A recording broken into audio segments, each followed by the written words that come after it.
somewhere in a hotel room in Toronto.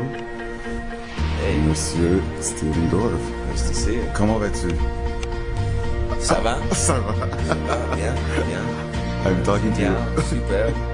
I'm talking to you in French because I know you've been to Montreal a few times. Yeah, Have you yeah. picked up French?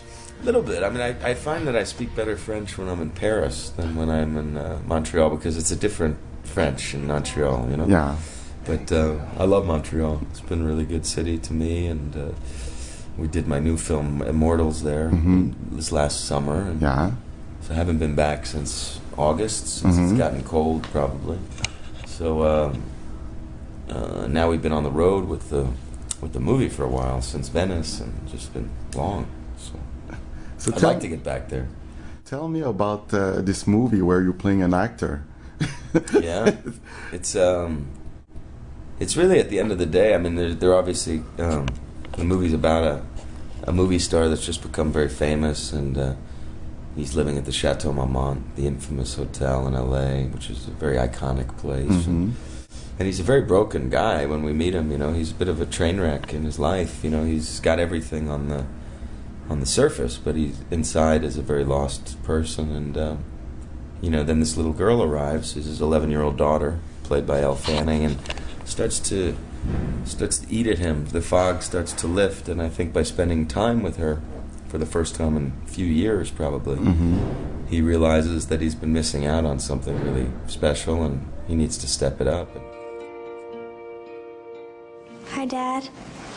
Hey, Cleo. He becomes a man by the end of the movie. So it's a story, really, of a guy in trouble that learns to grow up, an adolescent father really becoming a man, and in the vein of how Sofia tells her stories, which are very different than normal films. It's a Sofia Coppola movie. Yes. It won in Venice. Yeah.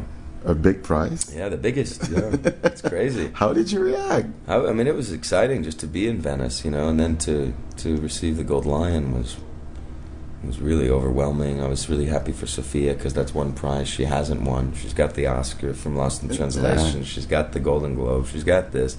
But to have the Golden Lion, I think, for a filmmaker is really special. And so I was really happy for her.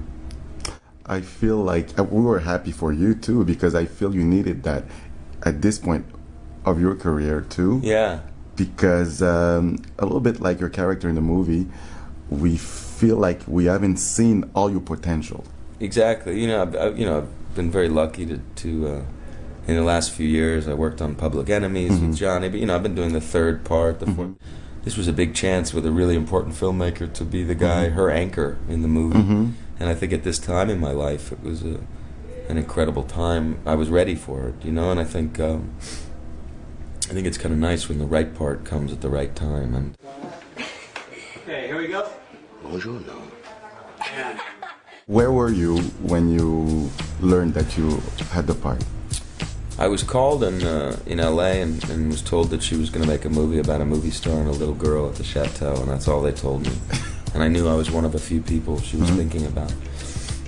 So I was very excited, and then I was told I was going to get the script in a couple of weeks. So I got the script, I read it, I immediately loved it, and she asked me to get on a plane to Paris. So I jumped on a plane, went to Paris, I stayed with a friend, you know, where Sofia lives, and we spent a week, you know, a couple days, 4 or 5 days just talking. Went to dinner one night with some mutual friends. We went for coffee. I asked her a lot of questions, and by the end of that week, she, before I went home, she told me that she wanted me to do it. Okay. It was pretty, I mean, even if we had... That was casting for her. Yeah. She kind of, I think, from what I've heard, just all the magazines and all the interviews we've done and Q&As together, she said she was writing the movie with me in her head, which is always a good sign. As an actor, you want to be in that director's head. And, you know, she said that she had me in her head. When she likes to write with somebody in her head, she wrote Lost in Translation for Bill Murray. So she always thought there was a sweetness to me that I hadn't been showing in movies, she explains. And I agree. I mean, for a while there, I couldn't get the leading man. I was always getting the villain or the flashy part, or which are sometimes the best parts in those movies. In a movie like Blade, they're the best parts, but at the same time, This is a much deeper character, much more sophisticated kind of acting. It's a much more naked performance. I think I probably wouldn't have been ready to do it a few years ago. You know? But there's no romance in this movie, or there's a romance between father between and me and my daughter. That's yeah, it. There's no romance in his life because he's kind of surrounded by the most beautiful girls in the world throwing themselves at him, and he's not really interested. He's kind of bored by it, you know, which is. Most people would say, well, why are you bored? You have a Ferrari, you have a beautiful penthouse at the chateau, you have supermodels throwing themselves at you. What's wrong? Well, what's wrong is whatever's inside, the detachment that he has with his daughter and his ex-wife is eating at him and hurting him. And the more beautiful things you give him, the more candy a kid eats, you're going to get sick at a certain point. You know, you can't live on candy. You need protein, you need all these other things. So Sofia kind of would talk to me about that, and I understood where she was going with it, and so I was able to tap into things. I had to lose a lot of myself to play this character, because I think there's a more naive quality to this guy than me. I've been growing up in this business for so long. I know the rhythms, I know the ups and downs. Johnny doesn't know this stuff. And the chateau? The chateau, she captured like a, you know, it's like the third character in the movie. I mean, you can smell, if you've been in the chateau, you can smell it when you look at the movie. Totally. The staff is in the movie. You know, the valet parker, when you park your car, when you come, he's in the movie. You used to hang out at the chateau? Yeah, well, I lived there when I was like 19. I checked in, and I ran out of money. I stayed there for 3 weeks, and I needed to take another movie because my bill was so high. Come on. Yeah, and so. So you were your character. A little bit. I mean, it's a place that we all, like Sofia, I think, had her 21st birthday party there. We talk about how we've all had moments there over the years. If you grow up in LA or if you spend time there, you're probably going to enter the chateau at some point. But I feel like at the end of the day, even if you don't know the movie star life, if you don't know what the Chateau Marmont is, if you're from Texas and you never heard of it, if you're not sophisticated enough to read about it or know about it, which some people aren't, the movie works on its own because it's an adolescent father becoming a man. There's something really poetic and special. The core of the movie. Is that the same SUV? There's kind of a lot of those in LA. Yeah, but I think that's the same one. I've seen it.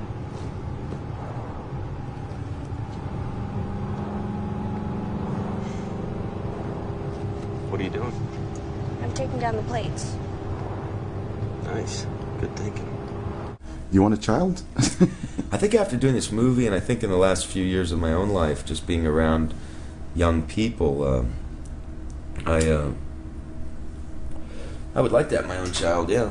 In a way, I'm surprised I haven't yet. I mean, I could have easily had a daughter from one of my relationships in the past, but luckily I didn't, and I don't think I was ready. So in a way, I feel like through this performance, through my relationship with my two little sisters, I have two half-sisters now, 10 and 12. It's very weird to have two blondes. It was just me and my brother growing up. So I find that having my sisters, Sofia's children are receptive of me. You know, Elle was very receptive of me as in this part, Elle Fanning. Yeah. I feel like there's all these young people that I'm connected to, so it's trying to tell me something. Maybe I need to be a dad at some point. You know. Why did you cry when you got the role? Because the movie hit me personally more than, I mean, it was obviously very big professionally, you know, once I got back to Hollywood and got this role, but it hit me very emotionally because I just lost my mother, and Sofia gave me the part on the anniversary of my mother's passing 1 year to the day. So it was a little intense, and also it's a role that I think my mom would have loved to see me play. So it had kind of a double meaning to me, and it just, I felt my mom that night because I felt like she would have wanted me to play this role. She was in Paris with me. I just felt her in a way I hadn't felt her since I lost her. So it was just a very emotional moment for me in a happy way, not in a sad way. And so I told Sofia about that, and so I'll always remember that. You know, it was obviously huge for my career, but it was different. It meant even more for me as a person. You know, So just one last question. Yeah. Have you ever had two twins dancing for you in a hotel room? No, I wish, but I haven't. There were moments where I wish, but I haven't. You know? And I don't know if I would have fallen asleep. You know, Johnny keeps falling asleep on these girls. I mean, they look pretty good to me. That shows that you're not blasé like Johnny. Yeah. Thank you very Thanks, much. man. Thank you. It was very nice. A nice talk. Cool, man. Thank yeah. you. Say hi to Montreal.